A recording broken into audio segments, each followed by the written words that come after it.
Rafa, o canal das leituras da Rafa, e eu vim falar hoje sobre literatura de true crime, mais especificamente dos livros do Ulysses Campbell e mais especificamente do último livro que eu li dele, que é um lançamento aí, lançou agora no começo de setembro, tá todo mundo falando, e é um livro que... é um assunto meio difícil, tanto que eu acho que esse vídeo aqui nem vai ter muita visualização, porque eu não sei até onde as pessoas curtem esse tipo de assunto. Mas eu vou falar hoje sobre o livro do Maníaco do Parque e também sobre os outros livros do Ulysses Campbell, que é um grande autor agora de livros de true crime, né? Ele já tem a outra coleção das Mulheres Assassinas, que conta a história da, Suzanne von Richthofen, da Flor de Lis e da Elise Matsunaga. E agora ele tá começando essa nova coleção, ele não sabe se vai ser 2 livros, se vai ser 3 livros, do Maníaco do Parque, é o primeiro, né, de Homens Assassinos. E dia 17 agora de setembro vai ter um lançamento do livro, né, uma noite de autógrafos lá na Paulista. Eu quero muito tentar ir. Eu consegui ver o Ulisses muito na sorte na Bienal do Livro, mas eu quero muito pegar autógrafo, poder conversar um pouquinho com ele, né, poder filmar também pra vocês. Mas hoje eu vou falar um pouquinho desse livro e dos outros. Espero que vocês gostem. Não sei se é um vídeo que tem muita adesão. Eu sei que as pessoas gostam de true crime, mas não sei até onde as pessoas leem sobre true crime. Mas vamos falar sobre isso. Se você gosta dos meus vídeos, né, do que eu conto por aqui, você se inscreve no canal, deixa seu like nesse vídeo. Me segue, eu sempre falo errado.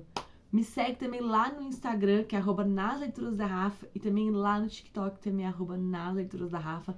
Mas bora falar do Francisco de Assis aqui, porque esse aqui é uma figurinha conhecida do Brasil. Bom, primeiro eu vou contar como é que eu comecei a ler a literatura do Ulisses, os livros do Ulisses, livros de true crime do Ulisses. Pra quem não lembra ou nunca leu ou não tá por dentro, né, desses vários crimes, o Brasil sempre foi um país que teve muitos desses assassinos e maníacos pontuais, né? O Brasil nunca foi tipo que nos Estados Unidos, que tem vários. O Brasil sempre teve alguns pontuais. Quando eu era mais nova, realmente o primeiro crime, assim, que me pegou, assim, que eu lembro, o primeiro mesmo, foi realmente do caso da Suzanne von Richthofen, que, junto com o namorado e o irmão, os irmãos cravinhos, acabou assassinando os pais dentro de casa, né, de uma forma muito violenta. E acompanhei toda a história na época. Lembro quando descobriram que ela havia planejado tudo. E, assim, foi muito chocante. Na época, ela estudava na faculdade que minha prima também estudava. Então, minha prima conhecia ela meio que por intermédio de outras pessoas, né? Então, esse foi o primeiro grande crime, assim, que eu me lembro. Depois desse grande crime, quando eu já era um pouco maior, um segundo crime que me, assim, atordoou muito foi o crime da Liana Friedenbach e do Felipe Café, que é o crime do Champinha, que é um casal de namorados que foi viajar e acabou sequestrado, também acabaram assassinados pela mão desse menino, que na época era menor de idade. Também foi um caso que chamou muita atenção ali na região de Embu-Guaçu, e eu lembro de também acompanhar pro jornal, pro rádio. Eu lembro de a gente estar indo viajar pro interior, ali pra Ibiúna, e eles noticiaram que tinham encontrado o corpo da menina. Então também foi assim, casos que assim, eu fui acompanhando aos poucos. E depois desse, um caso também muito triste, que eu também lembro todo ele, foi o caso da Isabella Nardoni, né, dos pais, né, do Nardoni, que até hoje eles não assumem, mas, obviamente, né, pela investigação, e quase 20 anos depois, quase 15 anos depois, a gente sabe que o pai e a madrasta, né, mataram a menina, e o pai acabou defenestrando ela pela janela. Então, assim, e vários outros crimes aconteceram, e aí aos poucos eu percebi que eu gostava muito desse tipo de literatura.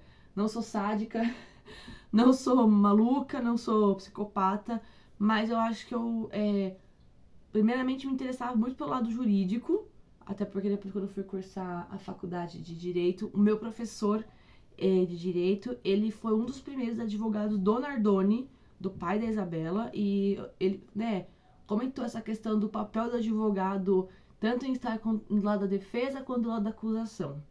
E aí, assim, eu comecei a me interessar muito. Depois de um tempo eu comecei a me interessar mais por crimes fora do país, nos Estados Unidos. Então, Ted Bundy, né, o Marilyn Manson. Marilyn Manson? Não. Família Manson. Eu falo besteira. Da família Manson. E aí até hoje eu sou uma pessoa que gosto muito, consumo muito conteúdo de true crime. Então assim, tem muitas séries na Netflix que eu adoro. Até, né, já falei que eu ia fazer um vídeo indicando as melhores séries de true crime da Netflix. Então gosto muito, é uma coisa que me atrai muito. Eu tenho muita curiosidade de entender o que leva a pessoa a chegar nesse ponto, né? No ponto de matar alguém, né? No ponto de achar que o crime vai compensar mais do que qualquer outro tipo de solução. E aí, em 2000 e... agora não vou lembrar o ano, mas eu ponho aqui certinho. Começou a ser anunciado que um jornalista tinha escrito um livro sobre a Suzanne von Richthofen, que é uma famosa, a gente pode falar que é famosa, que infelizmente o Brasil tem disso também, né? Ela é famosa, ela tem fãs, ela tem pessoa que tatuou o nome dela nas costas. Agora, né, já passou mais de 30 anos do caso, ela já tá em liberdade condicional, ela já é mãe, tem várias coisas que cada dia mais essa menina surpreende a gente. E aí foi anunciado que havia sido escrito um livro e a própria Suzane pediu na justiça pro livro ser barrado. E aí até que causou um alarde assim, ué, o que tem no livro que a Suzane não quer que a gente leia? E aí isso me despertou um interesse muito grande. Eu já havia lido um outro livro da Suzane que eu achei muito ruim, foi até uma vez eu comentei aqui no vídeo, foi um dos piores livros que eu li. Era um livro que até romantizava a Suzane, até falava, o autor meio que defendia ela, assim, meio estranho. E aí eu fiquei muito curiosa pra ler, porque esse livro não tratava só do crime, mas tratava da pessoa. Contava a história da Suzane e a história dos irmãos Cravinhos, tanto do Daniel quanto do Christian. E aí, na época, eu trabalhava num lugar que eu tinha um tempo um pouco vago a mais, assim, durante as minhas tardes. Eu acabei baixando o livro e eu acabei lendo o livro em um dia. E aí, eu achei a escrita do autor fantástica. E o autor que eu tô falando é Ulysses Campbell. Vou botar aqui a capa do livro. Eu li a primeira versão desse livro da Suzane. Hoje em dia já saiu uma versão até mais completa, que ele adicionou algumas coisas. E eu fiquei impressionada com a pesquisa que o Ulysses fez sobre o livro. Sobre a vida da Suzane, sobre a vida dos Cravinhos. E assim, não era aquela coisa assim, eles namoravam, eles resolveram matar os pais pra ficar com o dinheiro da herança. Não, assim, contava um pouco mais da vida dela, da vida dele, da vida... Até que ponto o Christian, que é o irmão, se envolveu, também depois do crime. Então, assim, eu gostei muito dessa questão da análise do Ulysses sobre... O livro também contava, né, as tentativas da Suzane conseguir a liberdade provisória, né, pra conseguir aquelas primeiras saidinhas, que é muito polêmica no Brasil, as pessoas reclamam muito das saidinhas, mas infelizmente o nosso poder judiciário, nossas leis, obrigam que os presos voltem a se socializar pra ver se as pessoas melhoram. Infelizmente algumas não melhoram, mas fazer o quê, né? Isso é uma conversa pra outra hora. E aí começou, né, o Ulysses conta a questão dela fazer o teste de Rorschach, que são aquelas imagens, tudo que ela analisava nas imagens, que, né, fizeram realmente entender que ela é uma pessoa extremamente manipuladora, que ela usa o charme dela como uma arma pra isso. Então, assim, contou toda a história dela. Eu achei o livro fantástico. Um pouco depois disso, saiu outro livro do Ulysses, que é o livro da Elise Matsunaga, que também é um crime também que chama muita atenção na época, porque a Elise Matsunaga era casada com um dos filhos da família do Yoki, né? E aí, um belo dia, ela anunciou que ele tinha sido desaparecido. Eu também lembro dessa história porque meu pai trabalhava ali na Leopoldina e meu pai trabalhava atrás do prédio onde o crime aconteceu. E aí, o cara sumiu e aí um belo dia, né, o Marcos Matsunaga, um belo dia encontra-se pedaços do corpo do cara. E aí a própria mulher, uma baixinha, loirinha, que você não dá nada, conta que matou e esquartejou o marido. Então também assim, né, aí começou a vir toda aquela questão da mulher, porque ela era prostituta, então aquela questão bem machista, né, que assim, não justifica o crime, mas também não justifica o julgamento que foi feito na época sobre ela. Aí o Ulysses fez também um livro sobre a Elise, também um livro muito legal, um livro que trata muito dessa questão da prostituição, sobre o porquê da prostituição, por que as pessoas entram no mundo da prostituição, Então o livro conta a história da Elise desde que ela é criança, lá em Chopinzinho, lá no interior do Paraná, até ela chegar a conhecer o Marcos, um site de encontros. Conta a história do Marcos também. Então o Ulisses fez toda uma pesquisa, né, que mostra também que o cara não era uma pessoa muito boa, o cara também gostava de dar golpe dentro da família. Novamente, não justifica matar a pessoa, tá? Nada justifica você chegar ao ponto de tirar a vida do outro, tá? E aí também achei o livro incrível, e aí eu passei a acompanhar o Ulisses, eu passei a acompanhar esse tipo de escrita jornalista investigativa que ele faz. E aí, depois de um tempo, ele acabou lançando o livro da Flor de Lis, que é a pastora que acabou mandando matar o marido, envenenou o marido. O livro da Flor de Lis, ele envolve um pouco mais de religião. Então, a questão é, ela era pastora, ela abriu uma igreja evangélica, então também assim, é religião. E o livro da Flor de Lis eu acho que ele é um pouquinho mais pesado, porque ela tinha aquela coisa da mãe de 100 filhos, mãe de 50, não sei direito. Então assim, é uma questão um pouco, também envolve um pouco de pedofilia, tem uma questão assim um pouco mais pesada. Então dos 3 livros, da Elise, da Suzane e da Flor de Lis, eu julgo a Flor de Lis o mais pesado dos 3, por abordar essa questão muito próxima de criança, assim, muito abuso de vulnerável, sabe assim, estupro de menores, então assim, é uma coisa um pouco mais pesada. Eu não cheguei a ler da Flor de Lis inteiro, eu li muitos trechos, então assim, a escrita do Ulisses é tão impecável quanto os outros 2, mas não foi um livro que me atraiu tanto. Continuei acompanhando o Ulisses nas redes sociais, nos podcasts que ele foi aí, nos videocasts, acho que eu assisti quase todos que tem por aí no YouTube, porque eu sou realmente muito fã do cara. Nesse meio tempo, acabei conhecendo o canal do Beto Ribeiro também, que eu também conheci na Bienal, encontrei ele na Bienal, que é um cara que fala sobre crime também, e ele conta com pessoas lá que estão sempre ajudando ele. Então tem a doutora Rosângela, que é perita, foi perita no caso da Isabela Nardoni, tem o doutor Carlos de Farias, que é um psiquiatra renomado, né? Tem a doutora... Ai, me fugiu o nome dela. Que é promotora de justiça. Então, assim, pra quem gosta de true crime, são canais, são pessoas que trazem o true crime de uma maneira muito enriquecedora, tá? Aí, quando chegou ano passado, o Ulisses anunciou que estava escrevendo sobre o Maníaco do Parque. O Maníaco do Parque foi um serial killer em série, que nos anos ali de 90 até 2000, assombrou aí o Brasil, apesar que assim, descobriram um pouco já tarde, né? E que ele matava mulheres, levava elas até o Parque do Estado, que é um parque muito grande, que tá aqui na região de São Paulo, e perto de Diadema, ali no ABC, né? E aí descobriu-se que o cara levava as mulheres lá e matava elas, né? Então, assim, deixava as mulheres realmente em estado deplorável, estado que nenhuma pessoa merece. E aí começou-se a caçada pelo Maníaco do Parque. Depois de um tempo, o cara fugiu, o cara voltou e descobriu o Maníaco do Parque, o Francisco de Assis. E aí o Ulisses escreveu esse maravilhoso livro aqui, eu tenho aqui em mãos, que eu acabei comprando porque, como vai ter essa tarde de autógrafo, então finalmente eu vou conseguir conhecer o Ulisses. E aí, assim, eu comprei o livro e eu li o livro em 3 dias. Ah, Rafaela, mas meu Deus, livro de crime, pelo amor de Deus, Maníaco do Parque. Gente, de novo, gosto do conteúdo de true crime, eu acho esse tipo de livro, não vou falar legal, vou falar interessante pra gente entender o que leva uma pessoa a chegar ao ponto de virar um assassino, um maníaco. De novo, nada justifica, tá? No livro da Suzane, o Ulisses fala muito assim, a falta de amor, uma família sem carinho, né? Uma família muito baseada em uma cultura alemã, uma família que não abraçava, que não tinha amor, resultou na filha matando os pais. Não justifica, tá?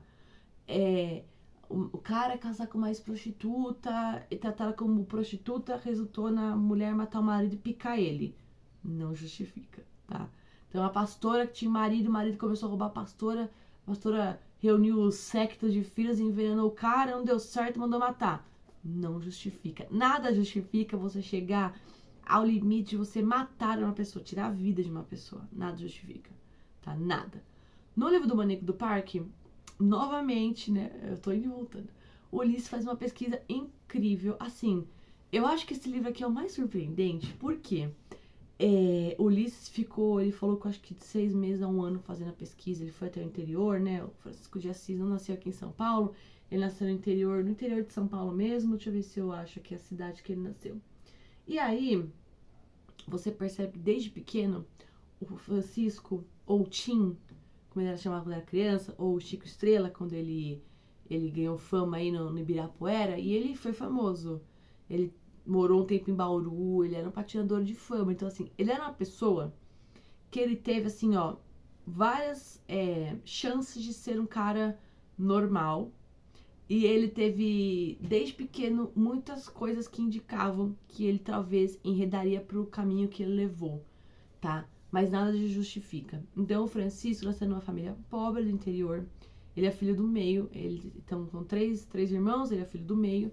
Então, ele é uma criança que desde pequeno foi negligenciado pelos pais. Então, ele demorou para andar, ele não falava direito. Na escola, ele tinha um atraso estudantil. Ah, mas tudo bem, hoje em dia, a gente sabe como tratar isso.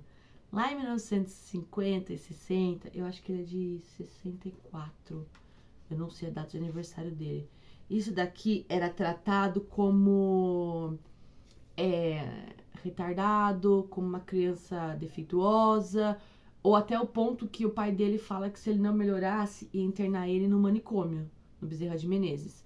Até o termo manicômio não se usa mais hoje em dia.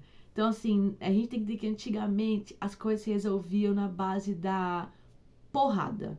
Na escola, o Francisco apanhou muito da professora, na palmatória, né? Que era uma madeira que você batia na mão, porque ele não conseguia aprender. Hoje em dia, a gente percebe que a criança não anda, não fala, a gente vai procurar um psicólogo, a gente vai entender a criança. Naquela época não tinha isso, tá? Então, assim, são coisas que... Ah, Rafaela, mas poxa vida, a Suzane cresceu aqui em São Paulo, tinha de tudo e deu no que deu. Pra você ver que é da índole da pessoa, é do DNA da pessoa, você entendeu? A pessoa, ela tem opções e às vezes ela dá as costas das opções. É efeito borboleta. Você escolhe aquilo e em um segundo a sua vida muda. Então, o Francisco, desde pequeno, negligenciado, muitos problemas. Ele tinha problema de aprendizado. Ele era uma criança que, assim, urinava na cama até quase adolescente. Também é um traço que, hoje em dia, muitos psicólogos analisam também como um traço preocupante em crianças, né? Doutora Ana Beatriz, que também adoro de paixão, né? Fala que tem crianças, hoje em dia, que você consegue sentir esse traço. Porque a psicopatia, ela é uma coisa que ela nasce na criança. Só que você consegue... não interromper, mas você consegue às vezes dar uma refreada pra não gerar isso, não gerar uma menina que mata os pais, uma esposa que pica o marido, você entendeu? Então, assim, e ele foi crescendo nesse meio. O pai dele falava que ia internar ele no manicômio, a mãe falava que, mas os irmãos são normais, então às vezes também tá tudo bem. Então, assim, a mãe dele, né, acabou deixando ele com os avós, se mudou, largou ele pra trás, né? O pai falava que ele era a ovelha negra da família. Então, assim, ele foi uma criança que foi crescendo muito com isso. Parou de frequentar a escola, né? Conheceu um amigo lá da rua, lá da cidade que ele morava, que também era meio...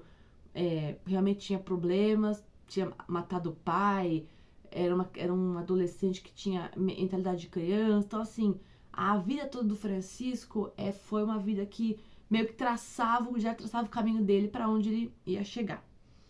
Tá? Aí... o que se sabe do Francisco, né? O Francisco começou a patinar desde jovem, aí ele tinha uma paixão muito grande pela patinação, por patins. Patinava muito ali no Parque de Ibirapuera, ali na Marquise. Hoje em dia a Marquise está interditada, porque ela quase caiu. Mas até uns 2 anos atrás, antes de acontecer tudo isso, você ia lá de domingo, de sábado no Ibirapuera, era só patinador ali. E anos 80 era febre da patinação, sabe? Tipo, todo mundo sabia patinar. Todo mundo tinha patins.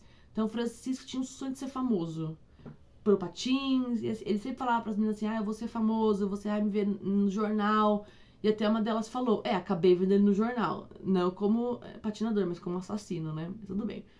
E aí, foi desenvolvendo essa coisa, mas dentro dele, ele tinha um desejo refreado, que o Ulisses descobriu, que eu acho que nunca se falou nada sobre isso, e eu acho que esse é o maior tesouro do livro do Ulisses, que é que o Maníaco do Parque, primeiramente que ele não sabia exatamente a orientação sexual que ele possuía.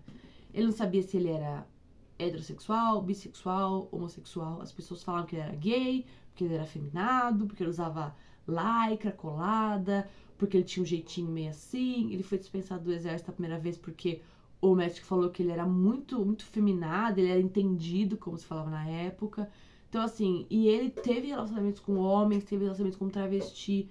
Então, o Francisco, ele tinha essa dúvida crescente dentro dele. Outra coisa que o Francisco tinha era um desejo muito grande de ser mulher. Então, isso foi descoberto quando ele já estava na cadeia. Então, mediante vários testes psicológicos, descobriu-se que as mulheres que ele matava eram exatamente o tipo de mulher que ele gostaria de ser. Então, mulheres com cabelo cacheado, com corpo mais tonificado e tudo mais. Então, mulheres com a pele morena mais clara, olhos castanhos. E ele via na mulher aquilo que ele não podia ser. Então, ele queria tirar da mulher o que foi tirado dele. Entendeu? É uma coisa muito misturada. É uma confusão de sentimentos. Ao mesmo tempo, ele narra, né, que ele era possuído por um demônio, que o avô dele mexe muito com isso lá é sobrenatural. O avô dele parece que mexia com coisas também assim de demônio, coisas macabras. E até se fala, né, que ali no Parque do Estado, ali onde ele ia entrar pra matar as vítimas, tinha duas árvores, 2 cedros muito grandes, e ali era o portal. Então, quando ele passava por esse portal, ele se transformava num monstro. Quando ele voltava, ele era normal. E algumas vítimas que sobreviveram narraram isso, que realmente acontecia. Ele era uma pessoa normal, quando ele passava por esse portal, ele se transformava num monstro. O próprio delegado que estava investigando o caso na época, que levou ele até o local para poder fazer aquela coisa, né, de que eu matei, aqui isso, falou que viu nele essa diferença.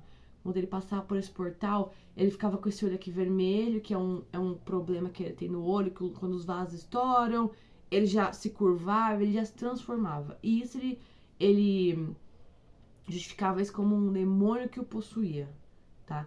Obviamente, ele não é uma pessoa 100% sã, ele não é normal, mas a gente também não pode usar isso pra falar, ah tá, então ele matou, ele não é normal, ele é santo. Não, ele é um assassino, está preso até hoje, tá no manicômio, é que assim, eles falam manicômio, mas a gente não pode usar a palavra manicômio.